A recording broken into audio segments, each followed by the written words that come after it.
Before Capitec, FNB, and that declined sound that breaks hearts, South Africans had their own way of handling money, bestie. No ATMs, no cards, no bank queues. Just pure Mzansi creativity. Let's talk about what people used for money before banks ever existed. 1. Cattle equals the original millionaire move. Let's start with the OG currency, cows. If you had cattle, you weren't just rich, you were the influencer of your village. Cows paid for lobola, land, respect, basically everything.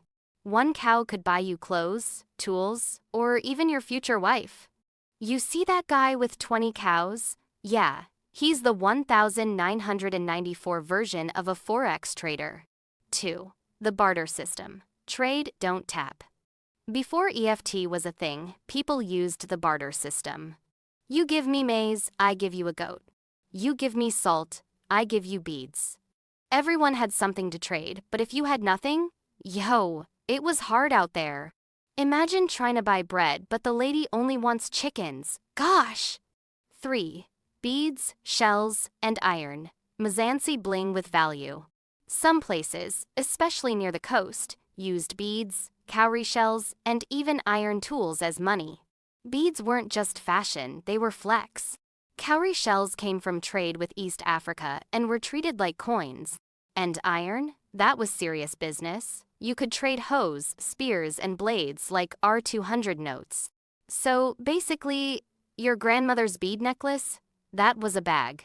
So, there was no, I'm going to town to get a few thing. Do you think you would survive? I know I wouldn't. 4. When coins first landed. Then came the 1600s when the Dutch and British pulled up in their ships with shiny silver and gold coins.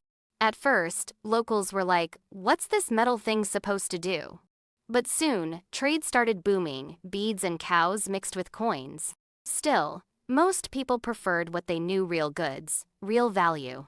5. The birth of banks.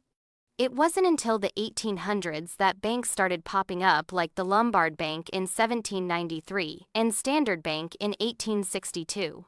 That's when paper money started taking over. But in rural areas, cows and barter stayed alive for decades. Basically, while the city was counting coins, the village was still counting cows. So next time your card declines, remember, our ancestors would have just offered a goat.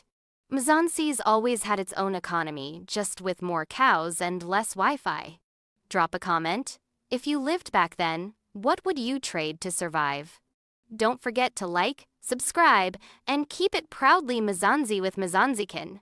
I'm your host, Lovely P. Until next time, folks. Bye!